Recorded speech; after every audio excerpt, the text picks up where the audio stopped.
Hey, break the taper. Back on it. I'm almost finished now with the second piece. I'll lift it up a little bit. You can see it here. Hey, got that lift a little bit left. Nice color. When you first put the stain on, it looks shiny because it's wet. When it dries, it gets duller. It gets like a satin finish. So I'm just gonna put this on and finish up this piece. And it's just the same thing. You just pull from the dry to the wet. Paying a little bit of attention to the knots, making sure they get a little extra because it's gonna soak in more. Getting the edges. The whole key is really, don't dry the brush out. Full strokes. Blend it in. Everything gonna be all right. Everything gonna look very nice. Roll it all in. Blend it all in. It's gonna look beautiful. Painstaking process, takes a while. But you do a little bit every day. And eventually it adds up. Now let's say you stain like 10 pieces a day. In 5 days, that's 50 pieces. So it doesn't seem like that much, but to do 50 pieces in one day takes a while. So you can break it up. You can give yourself a little, a little bit at a time. Because these things being 12 footers, they take up a lot of room. And like I said, I don't have a lot of room to spread these things out. So.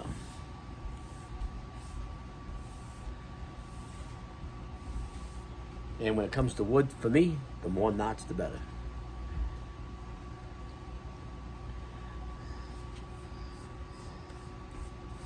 Now, if I'm going to do more of this tomorrow, and I don't want to clean the brush, what I can do is just wrap the brush up in like a plastic bag, like a sandwich bag or some kind of plastic, and the brush will stay nice and wet and moist for tomorrow. Now I can keep on using it. But if it's going to be a while and I'm not going to use it, you can easily clean this brush with mineral spirits, a paint thinner. You can clean the brush that way. But what I like to do, paint thinner is expensive.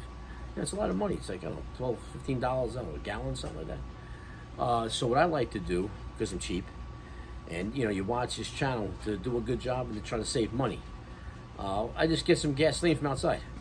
I put a little, for like my mower or whatever equipment I got, I always have like 20 gallons of gas on hand. You put a little bit in the cup, like a little painter's cup or something like that. Not like a solo cup because the gas will lead to the plastic. So it's got to be something that it's hardy, or even a glass jar. Put a little gas in there. Go like this in there. Brush is clean as good as new. Wipe it off. Let it dry. You're good to go. You know what it cost you? Next to nothing. So try the gasoline. It'll work just as good to clean your brushes. So now you got two pieces of wood down, and 54 to go. But who's counting?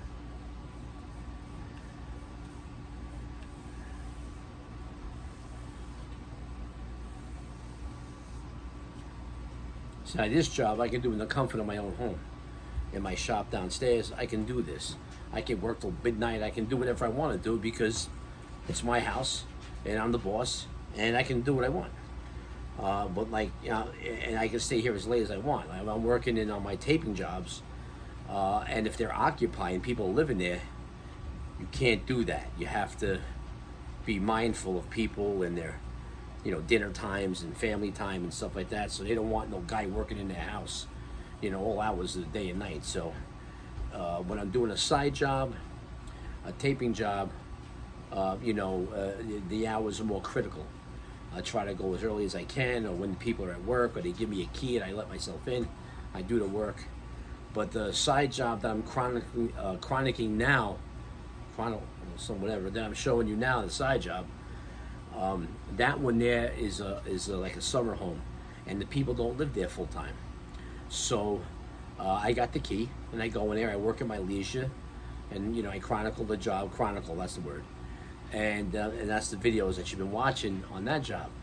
But now they're coming back for the 4th of July weekend, and I ain't gonna be around. What the heck? They don't want to see me. So I'm taking that time off while they're up here. They'll probably be up here for for the week, and then they leave. And once they leave, then I continue on going and doing what the homeowner instructed me to do. So that's the way it is there. So when I'm not working there on a side job, or working at my daughter's house or one of my kids' houses, whatever. So I'm working on my own. I'm doing a different type of work, but I'm always working. Always working. And so now we got these two done. I'll push this one aside next to this one here, and then I'll bring in the third one and start the same process. It's not believe me, man, this ain't rocket science. Okay, you just have to have a steady hand, and you have to have patience. Those two things, you'll go really far. You don't slop it on. This ain't kindergarten. This ain't like paint by numbers. So you just got to go nice and neat, nice and even, and everything will come out just fine. You got to have patience. You can't do it fast. When you do things fast, you get sloppy work. And we don't do sloppy work on this channel. And I don't do sloppy work, and I don't want to show people how to do sloppy work. Neat and deliberate and very nice. Slow and steady wins the race. So with that, I'm going to push this aside, get another piece of wood, and start the process all over again. This is Frank the Taper, signing off.